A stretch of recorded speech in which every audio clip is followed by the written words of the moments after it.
Sean Ryan says he's ready to lead the city of Buffalo. He's leaving the New York State Senate to take on a big job. He campaigned saying these words, "Because Buffalo deserves better." I sat down with him inside of his home to talk about a variety of issues that he will deal with as mayor. Sean Ryan, you will be the next mayor of the city of Buffalo.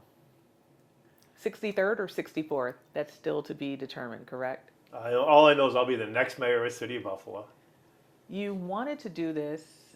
There were so many rumblings that you would do it, and Right. the people elected you. How are you going to serve the people to make the city of Buffalo better? Sure. So I'm going to be mayor for all the people in the city of Buffalo. You know, east, west, south, north, foreign-born, native-born. So it's really important to me to let everyone who lives in the city of Buffalo know that I'm their mayor and I'm working for each and every one of them. It's good that you say that, and the reason I say that is because in the past we've seen mayors come through and the consensus with people on the street, he's going to represent South Buffalo. He's going to be for the east side. Right. Of course, now people are saying, oh, Sean Ryan, Elmwood Village is going to be okay. Yeah, so I think the difference, about me is that, I was a little kid, I lived down in Marine Drive, then I moved to Lackawanna, and then, my mom moved over to the west side. So I'm not really from one neighborhood in the city of Buffalo, and I don't have, sort of those deep parochial interests. So I think it's easier for me to step into the, being mayor, for the whole city. You're putting your cabinet together. Right now, we know that you have 4 deputy mayors. Yep. That came as a surprise to many people. Yep. Because it almost seems as if, wait a minute, can the city afford 4 deputy mayors? Can the city afford that, really? Well, luckily, it's not going to cost any money. We're just using existing resources, vacant jobs that we find out really didn't have much of a meaning to them. So we're going to repurpose some money. We'll end up saving some small amount of money, but there's no extra cost. But I would ask you to remember this. Under the old management format, the city didn't function that well. So we have to invest in ourselves and modernize our format of how we manage government if we want different results. I'm not coming into City Hall to adopt the same old, same old. I'm here to make changes, and we're going to make those changes relatively quickly. But the first change I noticed we needed to make was they had a archaic management system that was doomed to fail. It would create a bottleneck in one position where people would have to wait weeks to get an answer. Can't run a city that way. So we're going to have department heads, and then we're going to have deputy mayors above them. They'll be managing the departments, and we're going to make sure we're a nimble government. We talk about how the region goes almost reflects how the city of Buffalo goes. This is the second largest city in the state of New York. This is a city where crime is a concern for the people. You want a new police commissioner. Right. And you want somebody from the outside. Is that safe to say? That's very safe to say. So right now we've engaged a national search firm. They're looking around. They're going to start talking to people. But we want somebody to come with a new perspective on how to handle public safety in the city of Buffalo. Under Mayor Masiello, he brought in an outsider, Gil Kilakowski, and he really modernized the Buffalo Police Department. My hope is to get someone in his model that could really bring the police department up to date in policing. And remembering, public safety, it's more than policing, right? It's making sure you're interacting with the Department of Public Works. If there's areas of the city that have vacant homes that are attracting nuisance crimes, well, the police department better be in touch with the DPW to make sure that those houses are being boarded up. If there's areas with bad lighting, well, police officers aren't going to change the street lights, but they have to be able to work with the other areas of the city to make sure everyone's working together. And then we have to work with the outside groups, the mental health groups. What do we do with a 911 call? That's about somebody with a mental health catastrophe. So we have to make sure we bring all those assets together so it's a broad public safety platform, and that's what cities around America are doing. You want to pay the next police commissioner a salary of $200,000 plus? Plus, yeah. Where's that going to come from?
So the city of Buffalo can look good and attract even more people and maybe even more events.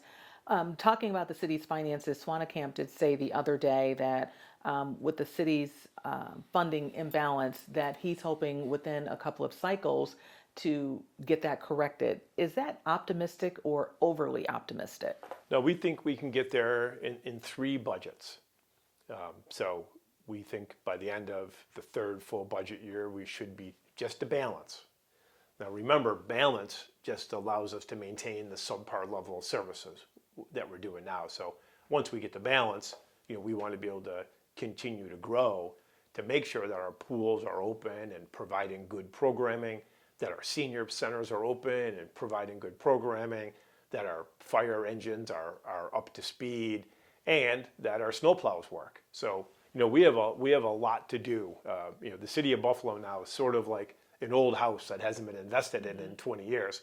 Got a new buyer coming in, and they're looking at the kitchen and the bathroom, and the water doesn't work on the 2nd floor. So we have a lot to do to bring ourselves back up to snuff. Yeah, the city budget is a concern because one of the things with Scanlon as he's leaving, he did cut spending to a degree, but he didn't cut jobs. Does that help you at all?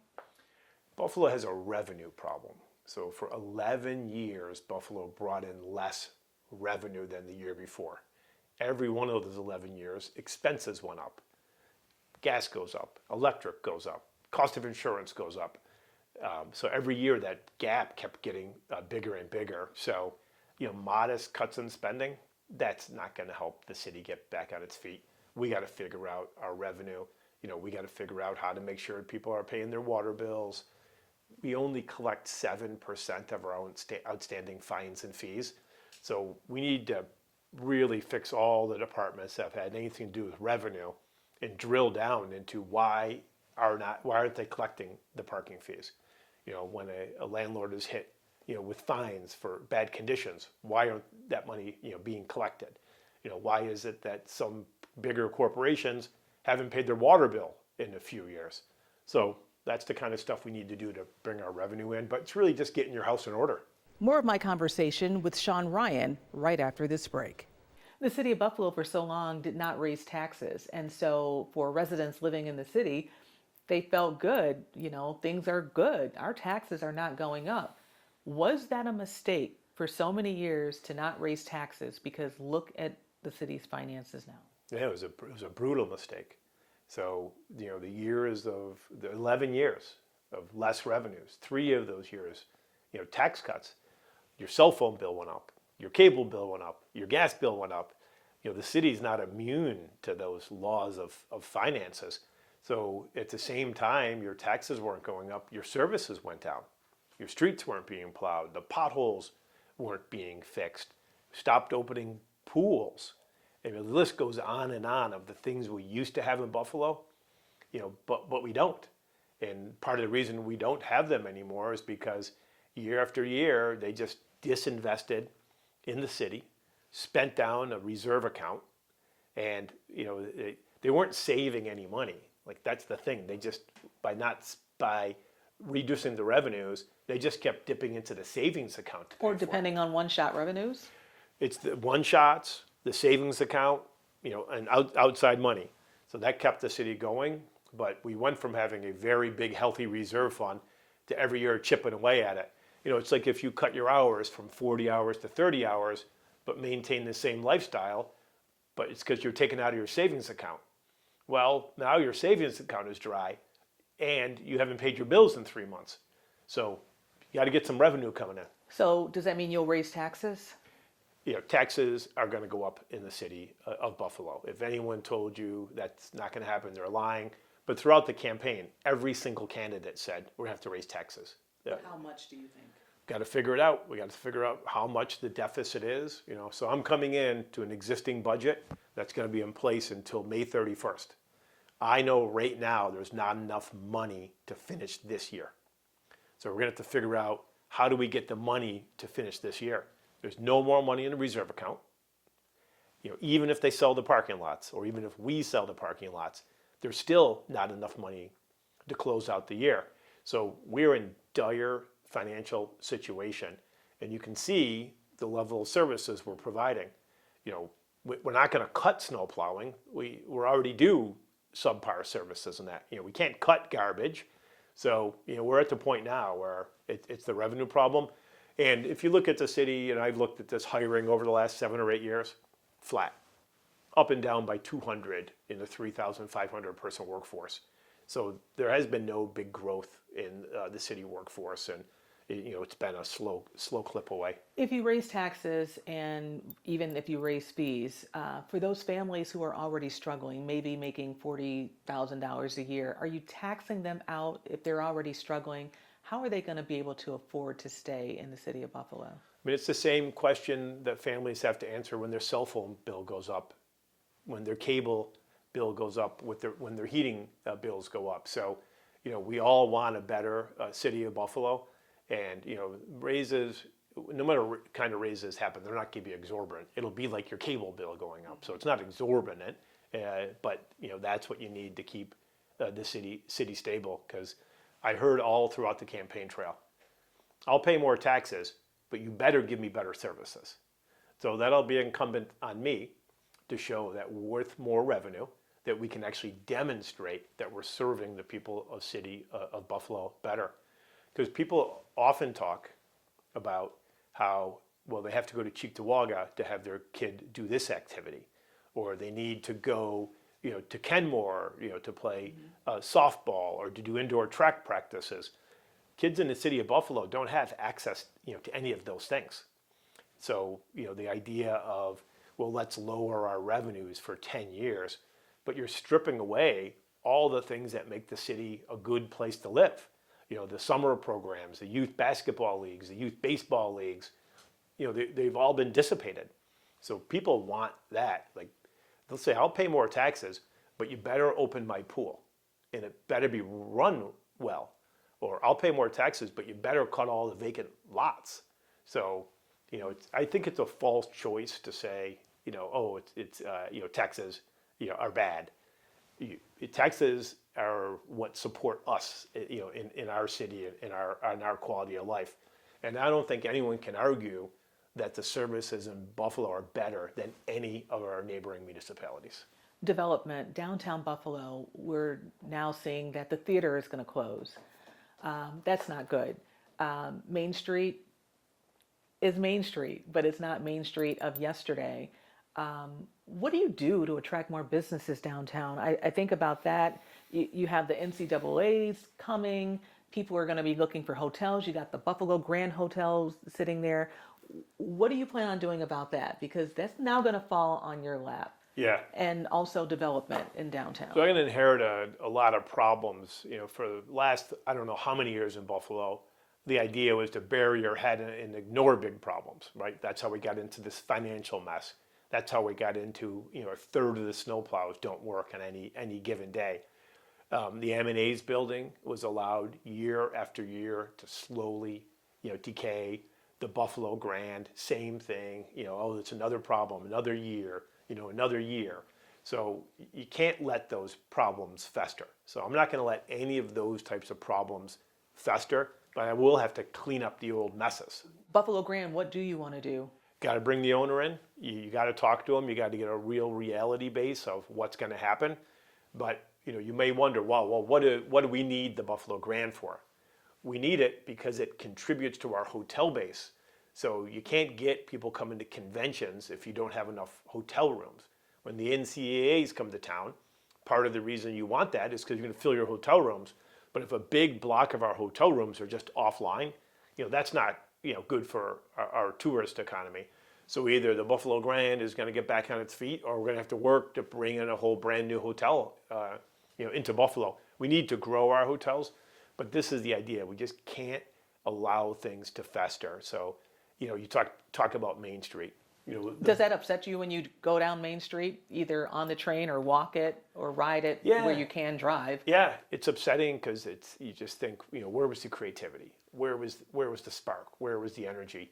But I recently walked down Main Street Theater District, one of the most successful blocks of Main Street. And on that block, there's 7 streetlights that don't work. How do you operate a city where you just ignore these problems and just put them on the list, to do it later? So streetlights that don't work, we got vacant storefronts, but we got to bring the property owners together. We have to reset our reality of what your retail rents are going to be in order to bring new retail space and have it filled. But we have to put a plan together, and the plan's going to really be focused on the Main Street core. But back to Buffalo Grand, haven't we heard enough from the owner? Hasn't the city moved forward? Do we really need to bring him in again to say, what do you want to do or what can you do? Or is it time to just take over? I'll tell you, January 1st, when I get to review the papers, when I get to review, what legal documents, I don't have access to any of those things now. But it's no silver bullet for the city of Buffalo to take the hotel, because then we own a vacant hotel. So, the best is to be able to work as cooperatively, and with a stick to keep pushing that owner, to do something, because we're not in hotel business. So we, adding more property to our inventory of a city that already owns thousands and thousands of lots and buildings, unless we have a real plan for as soon as we take it over, to sell it, bring in new capital, and I'm not seeing any of that plan right now. But maybe it'll be revealed to me on January 1st. More of my conversation with Sean Ryan right after this break. Housing. You have been a staunch proponent of housing. Affordable housing, we hear the term affordable housing so often, but affordable housing is not affordable for a lot of people. Right. That's why many of them are couch surfing now. If they feel like they're taxed out, they really don't have a place to stay. What is the plan to deal with housing? Because there are more homeless people on the streets of Buffalo than ever. So we need to build hundreds of units a year in the city of Buffalo. We demolish too many houses, especially with the homelessness problem. Disabled adults, who are on Social Security, they used to be able to rent an apartment and live in a double or a triple. Maybe not the best housing, but it was still housing. But when we demolished all our surplus housing stock, it left no place, for the people who are living on the edge to live. And that's why we're seeing an increase of visible homelessness. But the other problem we have is that our population grew by a little bit the last decade, but that put such a strain on our housing market because we had demolished our supply. So we want 20,000, 30,000 more people to move to Buffalo in the next 10 years. Where will they live when they move here? Because our houses are currently full. We don't have a lot of empty houses. We don't have doubles you can buy and fix with sweat equity. So we have to start building hundreds of homes. We'll be announcing neighborhood-based plans to go down blocks that have 2 or 3 houses gone, like missing teeth in the smile. And we're going to go down those blocks. We're going to keep the plans tight. And we'll do one block at a time. We'll come down first. Any doubles that are vacant, there's a state program to get money so you can get that double back online. You got to rent it affordable for 10 years. And then we'll come down the same block and with the vacant lots to put houses on, and the houses will be affordable to people making between $50,000 and $90,000 a year. It wasn't many years ago that somebody making 50 to 90 could readily afford a house in Buffalo. But those days are gone. That, it's shifted considerably, and that's why we have to have this program going if we want our neighborhoods, to return to what they are. But also we need the surplus housing, so when your nieces and nephews and kids get out of high school or graduate college and say, okay, I'm going to come to Buffalo and get a job, and if they find, well, there's no place to live, then you're going to go somewhere else. More of my conversation with Sean Ryan right after this break. Yeah, I'm glad just a couple more topics. You talked about the state. I know you're from the state. You talked to the state. Are you confident that the state will have some money to help the city of Buffalo as you're dealing with a financial crisis? So we're going to be very transparent with the state. For a long time, Buffalo sort of played hide the ball, a little shell game of how bad their finances were. We're putting it all out there. We're showing the state how deep our problem is. And we're going to come up with a plan to fix it. But we're not going to be able to fix it all at once. It's going to take us 3 years. And during that time period, we hope the state will help us so we have a soft landing. So, we can't raise taxes fast enough to compensate for all the years of problems before us. So we need to have a soft landing, and that soft landing hopefully is through our partners in New York State. The main thoroughfare through the city is the Kensington Expressway, and boy, oh boy, has that gotten a lot of talk. Yep. I know that you were involved with this, you campaigned, you talked about it directly.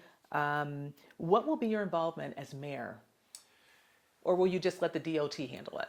Well, the reason we're in this problem is because the past mayors let the DOT handle it. So, there's similar projects going on in Syracuse and Rochester and Albany, and the mayor in the cities are in the lead position on those. So Buffalo's going to come take the lead position to lead the community planning, to listen to what the people they want, and then work with the state DOT to say, here's what the people of Buffalo want. Help us deliver this project. So it's hard for me to blame the DOT for the project and the proposals they've been delivering because they're trying to figure it out from Albany. So we'll do the underground work, and we'll come into partnership with them to help figure out, the 198 and the 33, they're the same road. And right now we're pretending, that they're different roads, that somehow, we can, have something that stops at Kensington and Delavan, and on the other side we'll pretend that they're not connected. It's the same road, right? 33 goes right to the 198. If you're driving behind Children's Hospital, you don't know what road you're on, but it's the same road. So we got to work those two roads together to do their impact, all at once. But at the end of it, if a child can't ride their bike from MLK Park to Delaware Park, then we probably failed in this effort. So we're really looking at connectivity to make it so, those parks that were formerly joined can be rejoined. In the 33, it separated neighborhoods too. It made it Absolutely, so it did. A kid couldn't really get from park to park. So we want to make it so kids in Delaware can go to the MLK Park. But in the 1950s, it really was the city that approved that plan to allow that to happen. Yeah, we have a lot of sins, right? So we made a lot of bad decisions in the last 75 years that lead us to where we are, right? So the city promoted the plan to put in the 33, through Humboldt Parkway. They promoted to put the 198 through Delaware Park. They promoted putting the 190 on the river, and they promoted moving University of Buffalo to Amherst. Yeah, and disrupting neighborhoods. We won't even talk about the Bills Stadium being not downtown. Yeah. That's not even a conversation anymore, because when we talk about mistakes, some people will bring that up too. And as we get ready to wrap this up, I wanted to ask you, what do you want people on the outside to look at Buffalo? How do you want outsiders to perceive Buffalo? Yeah. We keep hearing things about it's one of the most racist cities or prejudiced cities in America. That needs to go away. It needs to go away. Will you, as mayor, try to do something to wipe that slate? Yes, yes, and that's why when I talked about being mayor for the whole city, that's what we're talking about, right? So, I enjoyed broad support through every area of the city of Buffalo, including the east side of Buffalo. But we're going to do a lot of work, to bring the city together. But you're not going to do that if you continue to disinvest in the east side of Buffalo. The roads in the east side of Buffalo are in the worst shape of anywhere else in the city. The Potholes. sidewalks are in the worst shape. The curbs, the community centers. So we've actively disinvested from Black Buffalo. And you cure disinvestment, by investing. So you do that investment, you show the city is treating the east side as an equal part of Buffalo, and then we start building on neighborhoods and restoring neighborhoods that were just actively demolished by wrong-headed city policies, and we get people, into new housing and new to improved housing, and we have a good commercial strip program. We can't just concentrate on downtown, and that's why I'm bringing in a director of neighborhood development into the Office of Strategic Planning, so we can focus just as much on downtown and business development as we do on neighborhood improvements, and that's what starts bringing us together. But from an external message, we have to message to the country that Buffalo is back, that Buffalo's best days are not in the rear view mirror, that we are a relevant, current city, we're in the economic development game, Buffalo has got to be the place to be. And we were capturing that language, under Governor Cuomo when he come here. We always say, Buffalo's the comeback city. And it really started generating, momentum. And we built a beautiful Albright Knox art gallery. We had good momentum downtown around Canal Side. But we have to sort of dig out of our problems. But at the same time, we need to dig out of our self-image again, right? We were getting better, right? We were getting better. Then we're starting to go backwards again. So we got to keep going forward. But I'm going to present ourselves to the nation. I'll go to the National Mayor's Conference meetings. I'll go to economic development meetings. I'll go to Albany to talk about Buffalo. I'll go to Washington to talk about Buffalo. But that's how you change the external view of Buffalo. And that's what gets people when they're thinking about relocating their businesses or sending their children to college, or investing in a company. We want them to think about Buffalo in the future terms, not about our past. And building up areas where there was tragedy, like Jefferson Avenue after 514. That was a black eye for Buffalo. It's a black eye for Buffalo, but it gave us the opportunity to actually look at the east side of Buffalo and say, oh my gosh, what are we doing? Why are the conditions of the public infrastructure so bad on the east side of Buffalo? And why are our kids being lead poisoned at such a high rate on the east side of Buffalo? So in a desert when it comes to food. Yep. So we're not going to ignore problems anymore in Buffalo. We're going to face those problems head on. We're going to talk about how we got there, but then we're going to write a prescription for how to fix those problems. And that's how I want the people to judge me. Are we fixing the problems? I'm going to identify them. I'm going to get the community buy-in. Then that's going to be up to me and the team that I've assembled to actually go make these changes. And I'm not going to be shy from saying, here's the report card, give me the grade. Can you do it in one term? I'm going to try like heck. I have a clock. And when I get sworn in, the clock starts. And the clock works backwards from 4 years. So every day I'm going to look at that clock and I'm going to show how many days that I have left in office. I'm going to treat every day like it's precious. You can't get it back. So I'm going to come in running fast, and I'm going to keep running fast. The electeds have been Griffin, Masiello, Brown. Anything from those three that you want to carry into your administration? There's something from each of those three. Each of those three, left a mark on the city of Buffalo. But there's also cautionary tales from each of those leaders. And each of those leaders, was presiding over a Buffalo in decline. But we never really tried to pull out of it. We're a city of abundance now. We're not a city of, you got to just keep tightening your belt. Don't fix the roof, put tar on it. You know, we got to get out of that. We have to embrace ourselves. You know, I just came from a conference with a lot of mayors, and some of the mayors came up and said, "Oh my gosh, you're from Buffalo, like big city, holy cow, Buffalo." And they talked so positively about Buffalo, but we need to internalize that and invest it in ourselves. We can hold you accountable. I'm asking you to hold me accountable. I'm going to tell you what I'm going to do. I'm going to tell you when we think we can do it. I'll make mistakes. I'm not going to hide the mistakes. I'm going to say, well, that didn't work. Let's try it a different way. So that's the leadership that I plan to bring to the people of the city of Buffalo. We're going to say what we're going to do. We're going to do what we're going to do. If it doesn't work out, we're going to say why. But at the end of 4 years, you'll be able to figure out for yourself, did Sean Ryan get it done? Thank you for watching WGRZ Plus. I'm Claudine Ewing.